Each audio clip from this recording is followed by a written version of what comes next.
18 dice así: antes bien, creced en la gracia y el conocimiento de nuestro Señor y Salvador Jesucristo.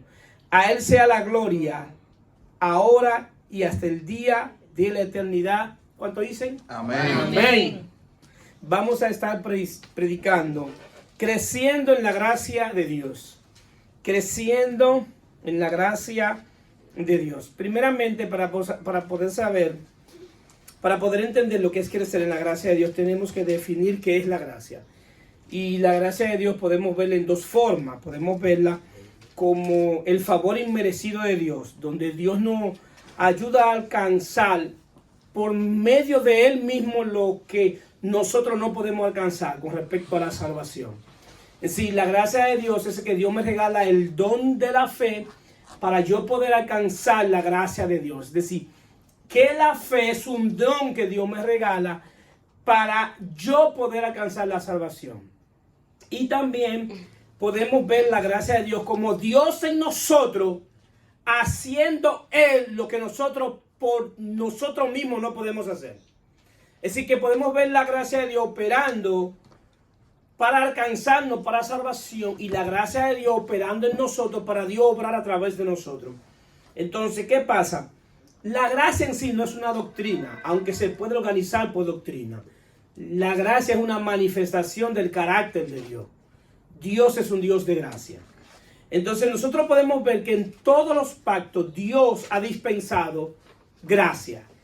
Todo lo que Dios ha hecho en los diferentes pactos ha mostrado una gracia en ese pacto. Ahora bien, en el pacto de la gracia es que se manifiesta la gracia perfecta.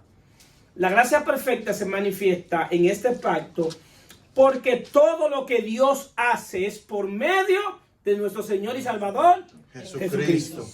Es decir, que todo lo que Dios puede hacer con nosotros y en nosotros tiene que ser por medio de Él. Por medio de Él somos salvos. Por medio de Él somos santificados. Por medio de Él podemos permanecer. Por medio de Él podemos caminar. Podemos ver. Por medio de Él, Él es la luz. Por medio de Él, Él nos da entendimiento. Es decir, que todo lo que nosotros podemos alcanzar es por medio de Él. Entonces, en este pacto de la gracia perfecta, todo lo que Dios produce en nosotros es por medio de la vida de Cristo. Bien, hasta ahí estamos claros. Amén. Ahora bien, Amén. Todos los padres quieren que sus hijos crezcan. Todo. Y quieren que crezcan como saludables. Y crezcan bien. Pero todos nosotros, antes de caminar, primero gateábamos. Y nuestros padres, ¿qué hicieron? Nos tomaron de la mano y nos enseñaron a caminar. Y cuando los músculos se pusieron fuertes y las piernas se pusieron fuertes, ya nosotros caminamos por nosotros mismos. Entonces, Dios quiere que nosotros crezcamos en la gracia que Él nos ha otorgado. Dios no quiere que nosotros nos quedemos como niños espirituales, como niños que todavía tienen años en el evangelio y hay que darle leche. Venga, chiquitico, venga, tenga su lechita. Y el chiquitico con bozo y barba, dándole leche. Y está ahí y recibe y tiene años en el evangelio recibiendo, y tiene 5, 6 años, 2 años pasan y siguen siendo niños espirituales. Dios quiere que pasemos de beber leche a comer vianda, que quitarle el biberón y un día darle arroz, habichuela, carne y darle comida sólida. ¿Por qué? Porque lo que nos sostuvo al principio, cuando nosotros llegamos a Cristo, no es lo que nos va a sostener ahora que vamos creciendo. ¿Cuándo están ahí? Aquí. Es decir, que el crecimiento tiene que ver con algo biológico que hay en nosotros, en la vida que hemos recibido, que de por sí va creciendo, pero también tiene que ver con la alimentación que recibimos. Es decir, ¿usted se imagina a esta altura de juego a mí todavía dándome leche en biberón? No. Ni se lo imagine. Está medio raro eso. Está raro, perfecto. Entonces, eso fue lo que me dieron cuando yo estaba pequeño, pero ahora yo digo cosas más sólidas. Entonces, en términos espiritual también es así. Yo necesito pasar de beber leche a comer vianda. Yo necesito una comida ya que me sostenga, porque me voy a dar cuenta que lo que me sostuvo hace unos años atrás no es lo que me va a sostener ahora. Entonces, ¿qué sucede?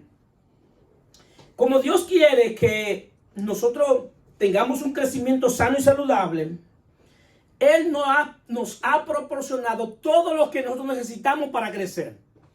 Nos ha proporcionado su espíritu, su palabra y sobre todo nos ha proporcionado la gracia de Él, porque la gracia es de Dios. El concepto de gracia que se maneja en la Biblia tiene que ver con un rey que tú entras a su presencia y Él te extiende el cetro. Y se dice, encontró gracia delante del rey porque el rey le extendió el cetro.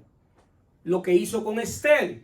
Si el rey no le hubiese extendido el cetro a Esther, ella hubiese muerto.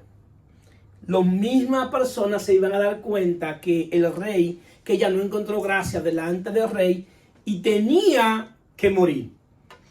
Entonces también otro concepto de lo que es la gracia es el rey que va en su carruaje y va y encuentra a unas personas que van caminando y él detiene su carruaje y se desciende de su carruaje y habla con la persona y le bendice. Y entonces dicen, esa persona encontró gracia delante del rey. Nosotros encontramos gracia delante del rey porque Dios se bajó de su trono y nos encontró en condición de muerte y delitos y pecados. Es decir, que merecíamos la muerte.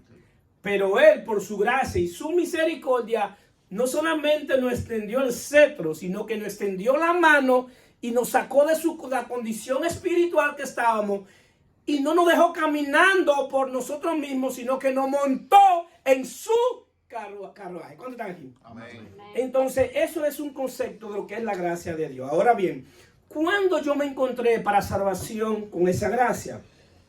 Efesios 2:1 dice, y Él os dio vida a vosotros cuando estábamos muertos en delitos y pecados. Es decir, que ese día que nacimos de nuevo, por el nacimiento espiritual, por el nacimiento de arriba, que es del espíritu, ese día nacimos de nuevo. Ahora bien, biológicamente, en nuestro ADN, los genetistas pueden decir hasta qué tamaño va a crecer la niña de la hermana.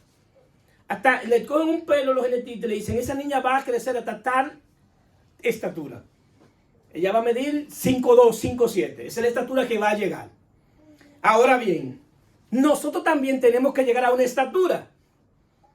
Y Efesios 4:13 dice, hasta que todos lleguemos a la unidad de la fe y del conocimiento del Hijo de Dios, a un varón perfecto, a la medida de la estatura de la plenitud de Cristo. Es decir, que el tamaño que nosotros debemos llegar a la estatura del varón perfecto que es Cristo. Esa es la estatura. Ese es el tamaño que debemos llegar. Entonces, desde ahora en adelante, lo que se ha nacido de nuevo, tiene que ponerse como meta ver a Cristo y ver el modelo a seguir. Él es el modelo que yo tengo a seguir. Si lo que yo estoy haciendo, yo debo cuestionarme a mí mismo y preguntarme a mí mismo, si hubiese sido Cristo que está aquí, ¿hubiese actuado así? Si es Cristo que está aquí, ¿hubiese hablado así? ¿Por qué? Porque yo tengo que aprender de Él, de la forma de hablar de Él, de la forma de que Él comportarse. Entonces, ¿qué sucede? Una cosa es la fe en Cristo y otra cosa es la fe de Cristo. Me explico. En el concepto de salvación, nosotros tenemos que saber que para el crecimiento en la gracia de Dios hay varios pilares, pero voy a tratar dos específicamente aquí, que es la fe. La fe es un pilar en el concepto de crecimiento de la gracia de Dios. Nosotros no somos salvos por fe, sino por gracia, por medio a la fe. Pero esa fe no la producimos nosotros. Esa fe es un don de Dios que Dios te regala. Dios te demanda fe para salvarte, pero como tú no la puedes producir, Él te regala la fe que tú necesitas. Esa fe se obtiene cuando tú pones la mirada única y exclusivamente para salvación en la persona de Jesucristo. Cuando tú reconoces que solamente en Jesucristo hay salvación y que solamente hay un nombre dado a los hombres en el cual puede ser salvo, que es el nombre de Jesús. ¿Cuánto dicen amén? Amén. Entonces ese don de Dios viene por poner la confianza en Jesucristo. Ahora bien, hay otra fe. Y esta fe tiene que ver como mi respuesta a lo que Dios dice y ha hecho. Si mi respuesta a lo que Dios me está diciendo, a lo que Dios ha dicho en su palabra, a lo que Él ha hecho. Es decir, no es lo mismo el pueblo de Israel que salió buscando una tierra prometida como una herencia y iba caminando en el desierto buscando la tierra prometida. A nosotros, que no se nos ha dado una promesa de una tierra prometida, sino que nos ha dado una herencia en la persona de Jesucristo. No es lo mismo una promesa que una herencia.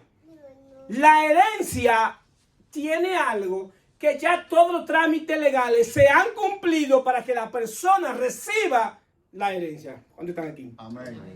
Entonces ahora mi fe debe ser una respuesta a lo que Dios ha hecho y ha dicho en la persona de Jesucristo. ¿Qué sucedió en la cruz? ¿Qué pasó en la cruz? El gran problema de la gran mayoría de cristianos es que no saben lo que sucedió en la cruz. Todavía el infantilismo de la mayoría de cristianos y la niñería de la mayoría de cristianos es porque no han entendido lo que sucedió en la cruz. Todavía tenemos cristianos con miedo a que un brujo le haga brujería. Todavía tenemos cristianos peleando la bendición. Cuando la palabra dice que hemos sido bendecidos con todas las bendiciones espirituales en lugares celestiales en Cristo. Es decir, que hoy que tú creíste en Cristo, tú eres más bendecido que el que más. En el cielo no queda una bendición para ti. Todas ya están depositadas en tu espíritu por medio de la vida de Cristo. ¿Cuánto lo creen? Amén. Es decir, que ahora tú te comportas como un bendecido en Cristo y tiene que ver con cosas espirituales. Ahora bien, ¿por qué es tan importante esta fe como la respuesta a lo que Dios ha hecho? ¿Por qué? O lo que Dios ha hecho o ha dicho. ¿Por qué esto es importante? Porque cuando tú no respondes a esa fe conforme a lo que Dios ha hecho, Dios te considera como un incrédulo. Y Dios considera que eso es una tentación, una rebelión contra Él. Cuando el pueblo de Israel se le dijo que ya Canaán era de ellos, todos los que estaban ahí se enfocaron en los gigantes y no creyeron porque vieron los gigantes. Y solamente Josué y Caleb creyeron que esa tierra era de ellos. Lo que ellos necesitaban era entrar a Canaán creyendo en lo que Dios había dicho. Pero vieron la dificultad, vieron el problema. Y cuando vieron el problema, su fe desapareció. Entraron en incredulidad. Y en consecuencia no entraron a esa tierra. Ninguno entraron nunca a esa tierra que simboliza la nueva vida en Cristo. No entraron a esa tierra porque le faltó fe. El escritor de los Hebreos dice, Hebreos 4, temamos, una advertencia para nosotros, pues no sea que permaneciendo aún la promesa de entrar en su reposo, alguno de vosotros parezca no haberla alcanzado. Porque también a vosotros se nos ha anunciado las buenas nuevas como a ellos. Pero no le aprovechó el oír la palabra por no ir acompañada de fe en lo que oyeron. Pero lo que hemos creído entramos en el reposo. Todo lo que ha salido de la boca de Dios en la persona de Jesucristo, yo debo recibirlo y aceptarlo como un amén. Es así. Ya lo tengo, aunque no lo esté viendo. Aunque no lo esté viendo, ya lo tengo. Porque quien lo dijo fue Dios. Quien lo anunció fue Dios. Y Dios le anunció a ellos un evangelio. Y el evangelio que Dios le anunció era que un día le iba a dar una tierra prometida. A nosotros se nos dijo que ya se nos dio una mayor herencia. Que esa herencia está en nuestro Señor y Salvador Jesucristo. Es decir, que ya está consumado. Que consumado es que el día que yo creí en Jesucristo, todo lo que pertenece a la vida y a la piedad se nos ha sido dado. ¿Cuántos dicen amén? Amén. Amén, amén. Todo.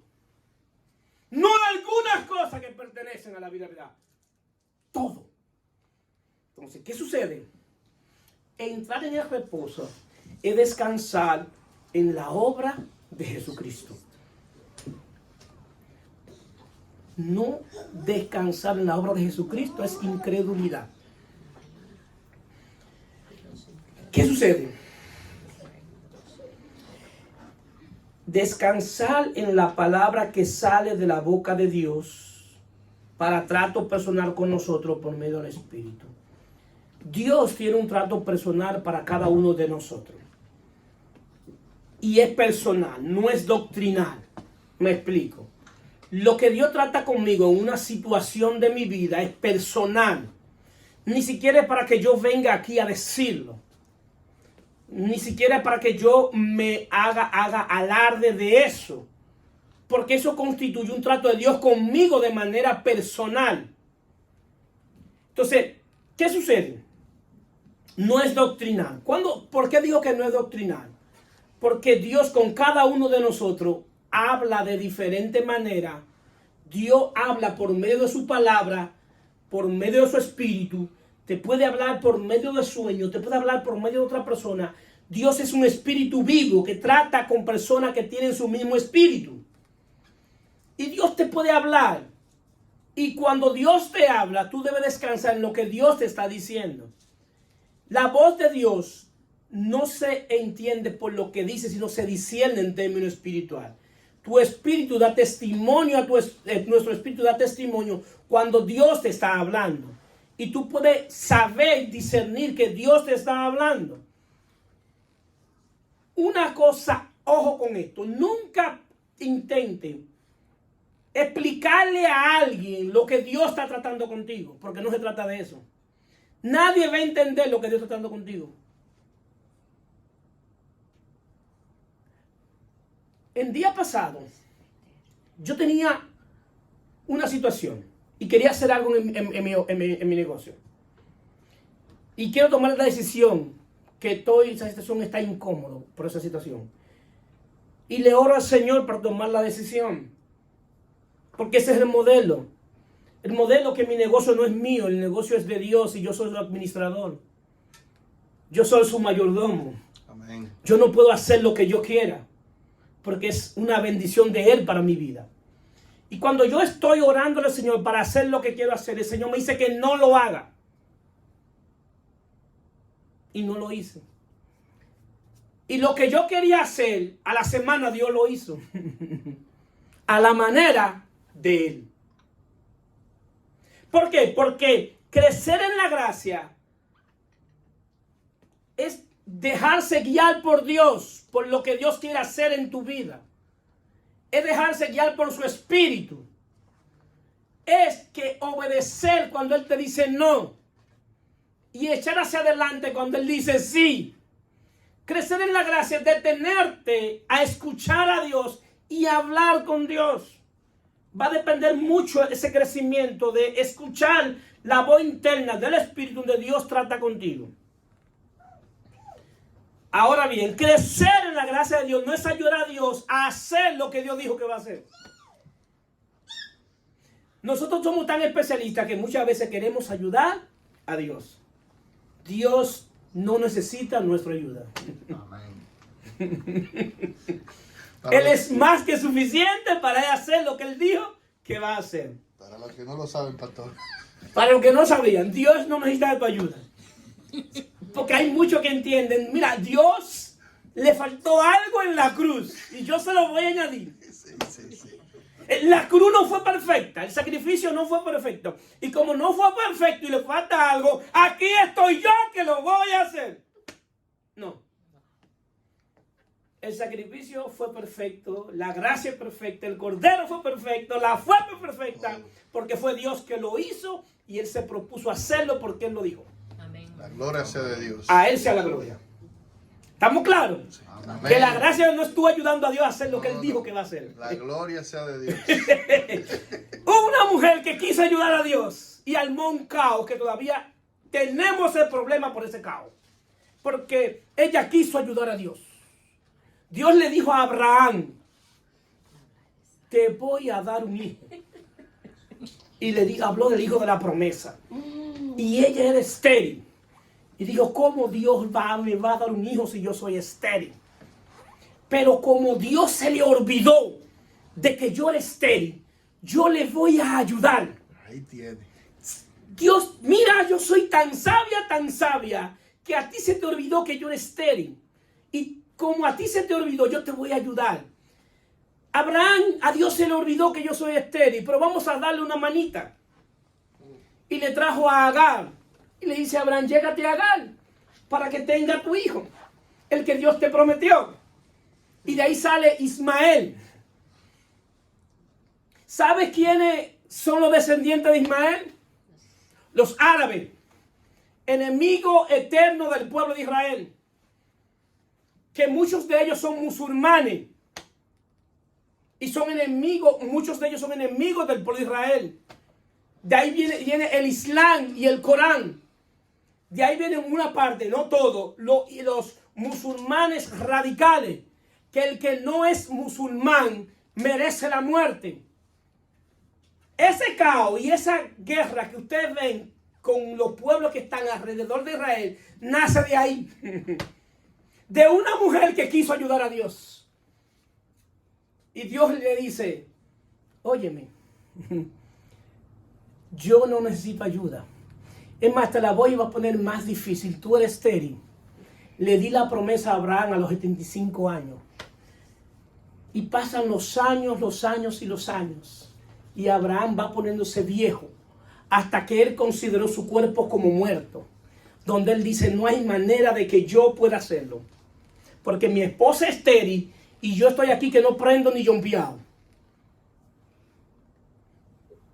Pero Dios dijo, ok, Sara estéril, tú estás tu cuerpo como muerto.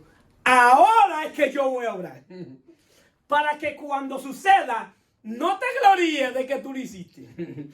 Para cuando suceda, tú tengas que decirle a Dios, la gloria es tuya. Cuando te pregunten, ¿y cómo lo lograste? Yo no sé. A mí no me pregunten, porque lo que yo sé es que la gracia fue de Dios. Él fue el que lo hizo. Ve y pregúntaselo a Él, porque yo no sé cómo fue. Él dejó que todas mis posibilidades, que todas mis habilidades, que todos mis recursos estuvieran en cero, en negativo. ¿Para qué? Para que Él poder glorificarse. Para que no sea por obra, sino por fe. Para que no sea por obra, sino por fe. Bendito evangelio de la gracia de Dios manifestada en la persona de Jesucristo. Denle un aplauso a Dios. Gloria a Dios. Alabado.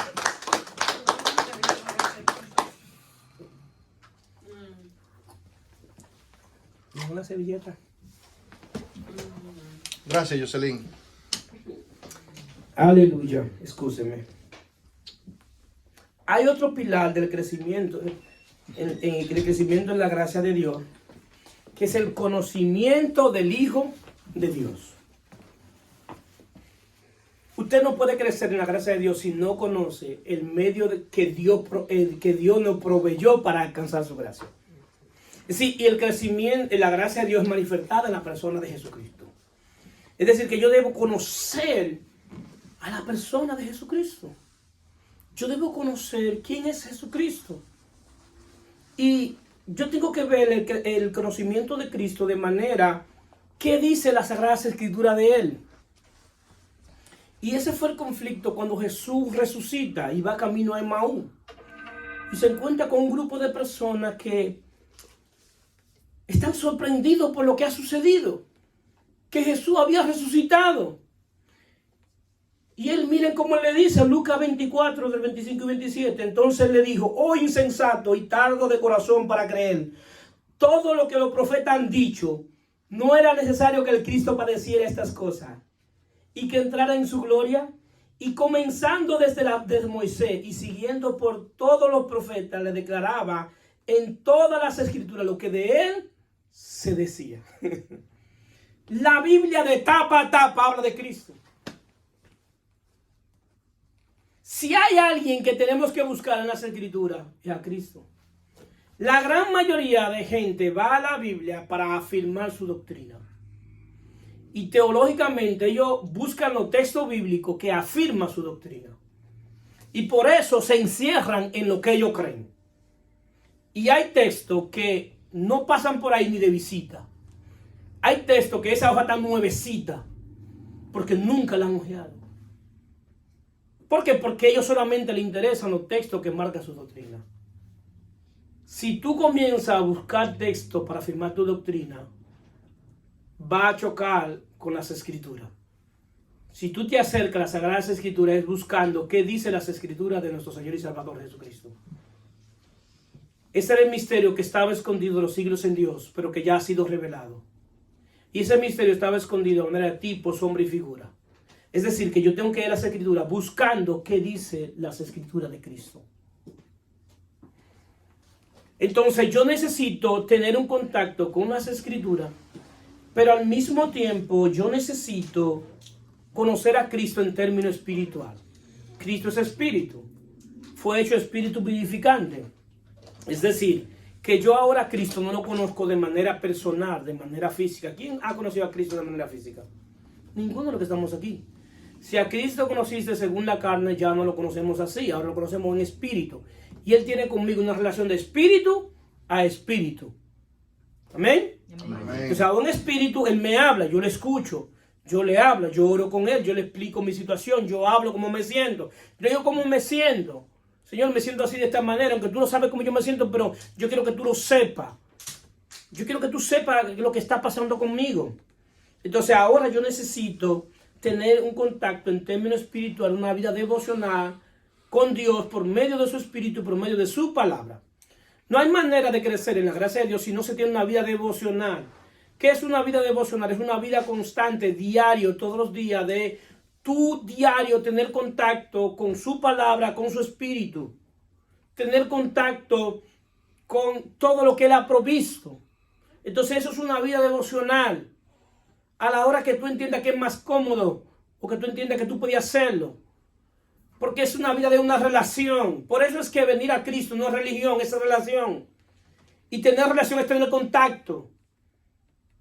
Y diario necesito un contacto con Él, con su palabra, que me direccione, que me diga qué hacer. ¿Cuántos de nosotros tenemos momentos de frustración? De momentos que queremos hacer algo. ¿Cuántos no tenemos momentos que queremos dar un paso? ¿Lo hago o no lo hago? Bueno, la mejor manera es dejarme ir a la presencia de Dios, a ver qué Él me dice. A ver si Él está de acuerdo en esto que yo voy a tomar, esta decisión. Y aunque Él no me hable, en el silencio de Dios, Dios está hablando. Así es. Dios no solamente habla audible, Dios también en el silencio te está hablando. Y hay veces que Dios no te habla, pero no es porque no te está escuchando. Él no te habla muchas veces para que tú tomes tus propias decisiones, para que aprendas a tomar decisiones como hijo maduro. Porque a Dios no le interesa que tú seas un hijo niño todo el tiempo, sino porque Él sabe que la decisión que tú vas a tomar es una decisión conforme a la sabiduría que Él ya ha puesto en ti. ¿Cuántos están aquí? Amén. Él te puede contestar, claro que sí, y a veces no te contesta, pero te está hablando, está diciendo toma la decisión, porque tú la vas a tomar con mi sabiduría, en la sabiduría mía, en lo que ya yo te proporciono, lo que yo te di, lo que yo te puse mi espíritu, yo te puse a mi hijo dentro de ti. Y en Cristo están escondidos todos los tesoros de la sabiduría. ¿Ok? 2 Timoteo 2:1 dice: tú pues, hijo mío, esfuérzate en la gracia que es en Cristo Jesús. Lo que has oído de mí ante muchos testigos, esto encarga a a hombres fieles, que sean idóneos para enseñar también a otros. Tú pues sufres penalidades como buen soldado de Jesucristo. Ninguno que milita se enreda en los negocios de la vida, a fin de agradar a aquel que lo tomó por soldado. Y también el que lucha contra el atleta no es coronado, sino lucha legítimamente. El labrador, para participar de los frutos, debe trabajar primero, considerar lo que digo, y el Señor te dé entendimiento en todo. ¿Qué es lo que Pablo está diciendo? Que nos esforcemos en la gracia de Dios. ¿Qué es esforzarse en la gracia de Dios? Es resistir, es perseverar como buen soldado de Jesucristo, es resistir la tentación, es resistir las ofertas del infierno, es resistir las atracciones carnales, es resistir todo eso. ¿Por qué? Porque tú eres soldado de Jesucristo. Y los soldados de Jesucristo no viven para quien lo contrató como soldado. Y los soldados de Jesucristo no viven por vista, viven por fe. Que aunque tú no estés viendo lo que Dios ha prometido, sigue creyendo y sigue perseverando. Porque no es por vista, es por fe. Entonces, ¿qué sucede? Hay cosas que no llegan al momento que tú entiendes. Porque las cosas en Dios no suceden cuando tú quieres ni en tu momento, sino en el tiempo de Dios. Lo que te aseguro que el tiempo de Dios, mejor tiempo, es un tiempo perfecto, porque es un tiempo donde tú puedes disfrutar lo que Él te proveyó. ¿Cuánto lo creen? Amén. Porque hay cosas que Dios te puede dar ahora, pero tú no estás quizá en capacidad o no estamos en capacidad de administrarla. Y hay que involucrarse en las cosas de Dios. Si tú quieres obtener el fruto de lo que ya Dios depositó en nosotros, debemos involucrarnos en las cosas de Dios. Nosotros tenemos una muy mala relación con Dios, porque nosotros estamos con Dios como que nuestra relación es que yo vengo de Dios y le hago demanda a Dios de cosas que yo quiero para mi bienestar, de cosas que yo quiero aquí y ahora, y estas son las demandas que yo tengo para ti y tú tienes que cumplírmela. Esa no es la relación con Dios. La relación con Dios es que para que algunas cosas sucedan en mi vida, tiene que haber cambio en mi vida. Hay cosas en Dios que no van a suceder nunca, aunque ya Dios la proveyó de manera espiritual, si no hay cambio en nuestra vida, si no hay lo que se llama arrepentimiento, un cambio de manera de pensar. Hay cosas que van a suceder cuando yo comience, yo personalmente, a organizar cosas en mi vida por medio de la dirección de Dios. Hay cosas que yo tengo que decidir dejarla. Hay cosas que yo tengo que cansarme de hacerla y decir yo voy a cambiar para que yo vea la mano de Dios obrar a mi favor. Entonces hay cosas que nosotros tenemos que cambiar para recibir lo de Dios. Y con el respecto de la demanda que nosotros lo tenemos a Dios, su plan A para nuestra vida, o el único plan, no el plan A, el único plan que Dios tiene para nosotros, es llevarnos a la estatura del varón perfecto que es su Hijo. Es una buena noticia, ¿verdad? Amén. Lo malo que Dios va a hacer todo lo que tenga que hacer para que eso se logre. Esa es la mala. Porque a veces va a hacer cosas que no nos va a gustar. Ese es el trabajo de llevarnos a la estatura del varón perfecto que es Jesucristo. Porque el modelo, el prototipo es Jesucristo. Dios solamente tiene un hijo llamado Jesucristo. Nosotros podemos llegar a ser hijos porque tenemos el espíritu del Hijo. Por eso podemos llegar a ser hijos. Es decir, que somos hijos por medio de Él. Entonces, ¿qué sucede? Hay cosas que van a suceder cuando entremos en el mover de las aguas. Y podemos discernir qué Dios está haciendo y entrar en el mover de las aguas. Como el paralítico de Betesda. El pueblo de Israel nunca entendió la visitación de Dios porque no entendió cómo se estaba moviendo en ese momento. Había una visitación de Dios en ese momento y no entendieron la visitación y rechazaron al Dios que lo visitaba, al Dios que ellos estaban esperando, al Dios que ellos iban a un monte a ver. Ese Dios se hizo carne, se encarnó y lo visitó en carne y no conocieron que era un momento de la visitación de Dios. Entonces, el paralítico de Betesda no entendió que quien lo estaba visitando era Dios. Y cuando Dios se le acerca, cuando Jesús se le acerca y le dice, ¿quieres ser sano?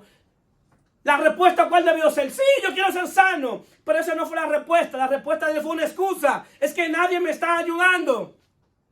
Yo no te pregunté si nadie te está ayudando. Si está ayudando. Yo te pregunté si quieres ser sano. La respuesta es sí o no. ¿Cuántos de nosotros tenemos excusa para Dios? Todos. Yo voy a levantar las dos manos. Todos los que estamos aquí, excepto la chiquita, tenemos excusas para no hacer las cosas de Dios. Tenemos excusas para no aprender. Tenemos excusas para no avanzar. ¿Qué tú le dirías si Jesús te aparece aquí físicamente y te dice, ¿quiere crecer en términos de la gracia? No, pastor, no, Jesús, es que yo no he crecido porque tengo mucho trabajo. No, yo no he crecido, es porque tengo mucho conflicto en mi casa. No, eso no es la pregunta, si tú quieres crecer, que te estoy preguntando, no que me dé excusa. Y la excusa es natural en el hombre caído. ¿O eso no fue lo que pasó en el Edén? Excusa. Que al final Adán terminó culpando a Dios. Dijo, la mujer que tú me diste, si tú no me has dado esta mujer, yo no caigo. Tú eres el culpable de mi caída porque me diste esta mujer, me diste esta cabezona. Terminó culpando a Dios de su desgracia. ¿Cuántos nosotros no culpamos a Dios de nuestra desgracia?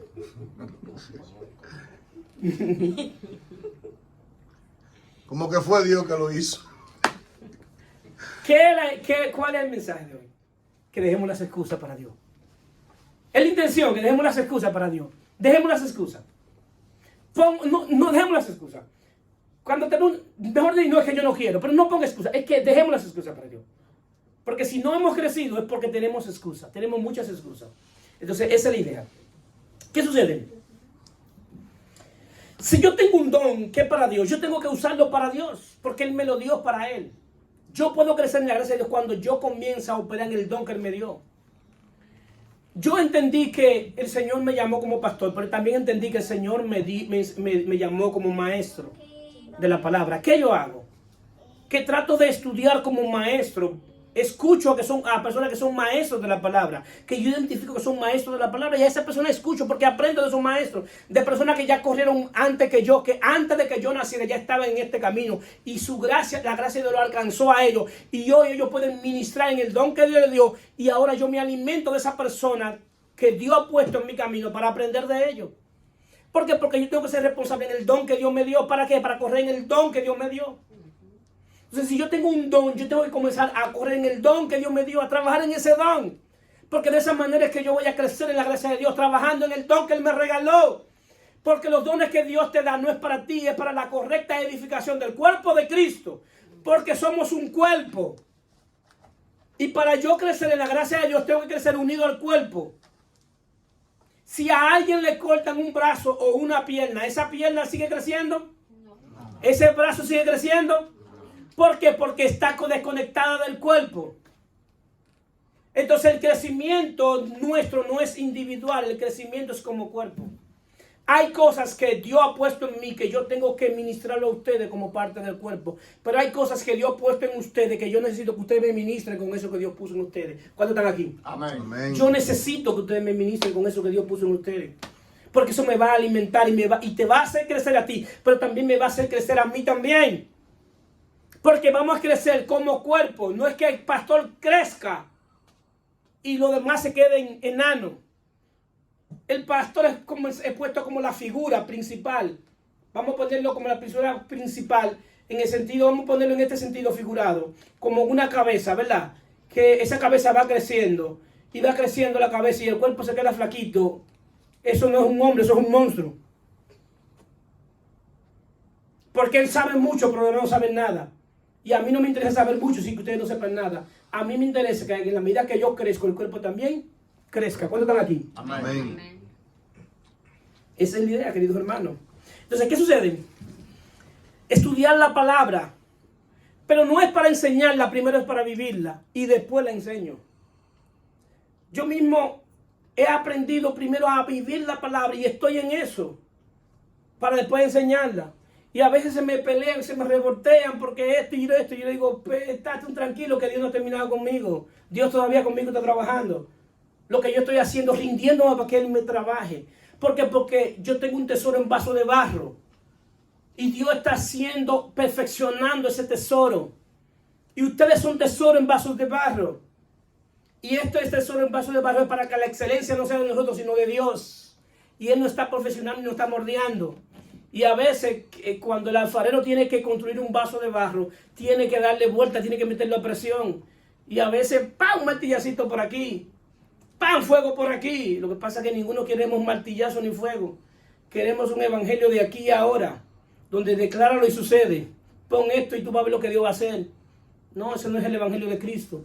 El evangelio de Cristo implica que yo también tengo responsabilidad en este camino. ¿Cuánto lo creen? Amén. De todo, hay muchos ejemplos de crecimiento en la gracia de Dios.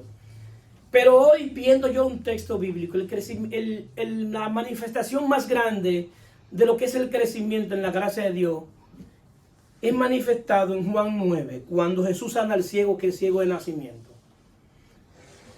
En Juan 9, Jesús entra y ve a este ciego y le preguntan que quién pecó de su familia. Porque este hombre era ciego, porque los judíos pensaban que cada situación que la gente tenía era por causa del pecado. Y Jesús le dijo, ni pecó él, ni pecó su madre, ni su padre. Este ciego está en esa condición para que el Hijo del Hombre sea glorificado. Para que la gente vea que lo que yo digo ser, eso soy. Jesús dice en Juan 9, 5, entre tanto que estoy en el mundo, luz soy del mundo. Dicho esto, escupió en tierra e hizo todo con la saliva y untó con el lodo de los ojos del ciego y le dijo, ve a lavarte en el estanque de Siloé, que traducido es enviado. Fue entonces y se lavó y regresó viendo. Entonces los vecinos y los que antes le habían visto que era ciego decían, ¿no es este el que se sentaba a mendigar? Uno decían, él es. Y el otro, a él se parece. Y él decía, yo soy. Yo soy. Ese yo soy tiene una implicación. El yo soy es la manifestación de lo que es Dios. Dios se presenta como el yo soy. Ahora bien, Jesús está hablando que Él es la luz del mundo. Pero viene, se presenta a este ciego. Y Él quiere demostrarle que lo que Él dice ser es lo que Él hace. Si Él es la luz del mundo, ¿por qué Él es la luz del mundo? Porque el mundo está ciego. Entonces, como el mundo está ciego, Él dice, miren lo que hace Dios, miren lo que yo hago con los que están ciegos. Le devuelvo la vista. Y le devolvió la vista. Entonces, ¿qué pasa? El milagro lo que manifiesta es la luz que Cristo da al mundo.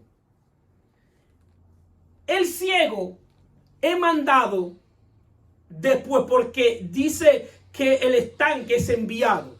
El ciego es enviado a manifestar la luz que Cristo da.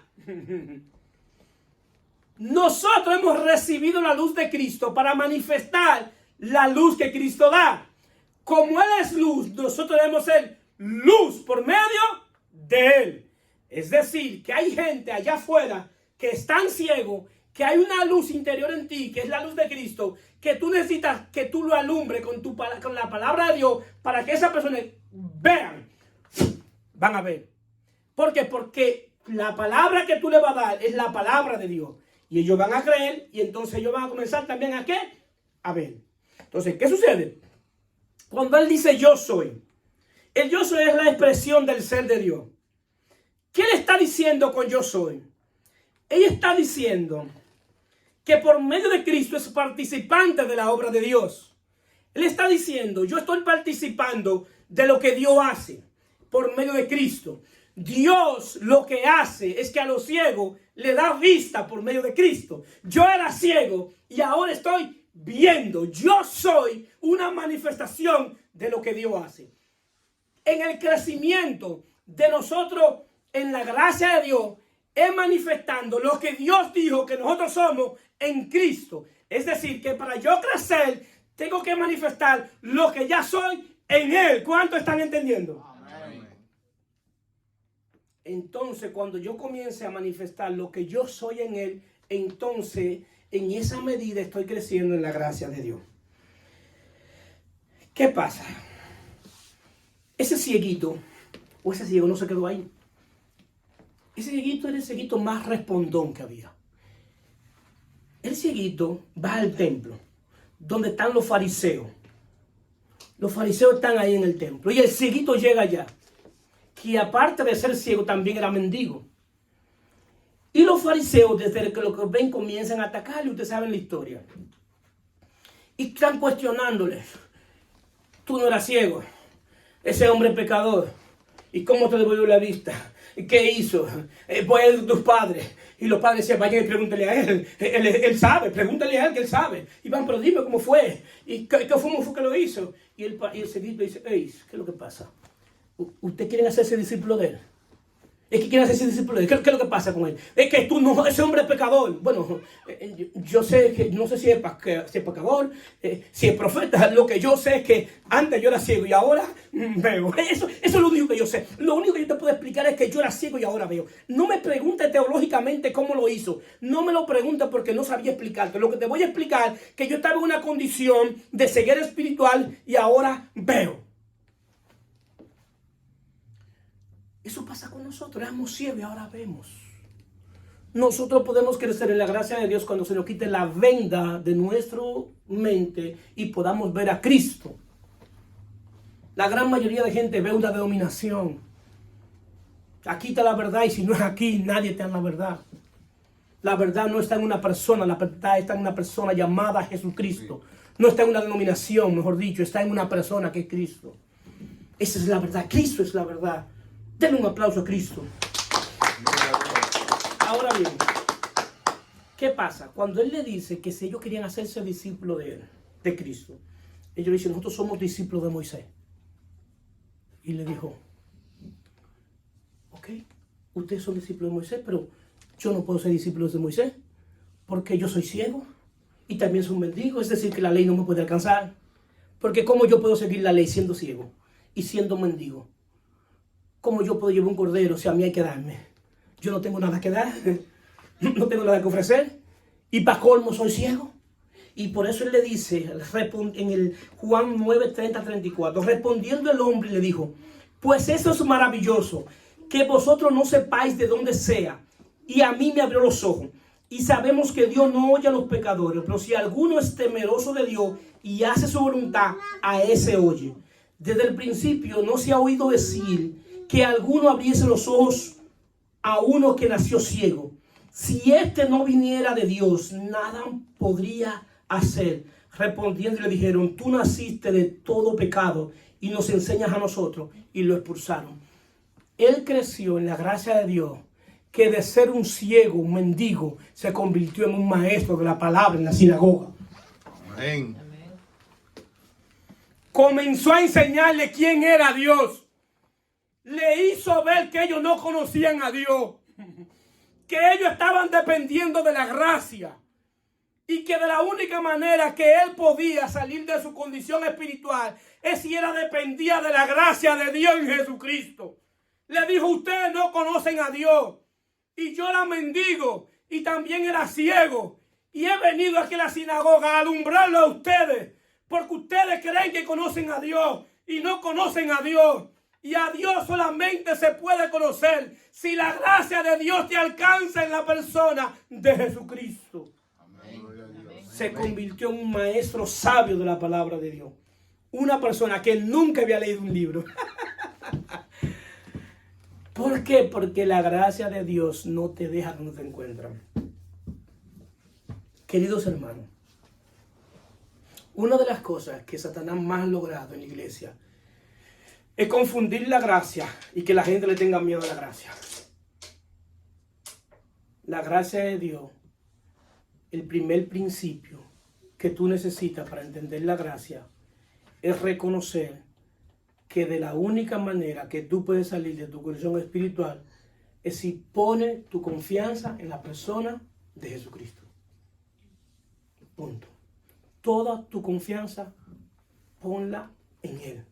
todo lo que tú estés viviendo, todo lo que tú estás pasando, ponlo en Él. Todo tu proyecto, consúltalo a Él. Y Dios, por medio de su gracia, va a operar para que tú llegues a ser lo que Él dijo que ya tú eres. Oye, para que tú llegues a ser lo que ya Él dijo que tú eres. No es algo diferente, es lo que Él dijo que tú eres. Tú eres su hijo. Y Él quiere que tú llegues a ser como su único hijo, a la estatura de varón perfecto en la persona de Jesucristo. Pónganse de pie.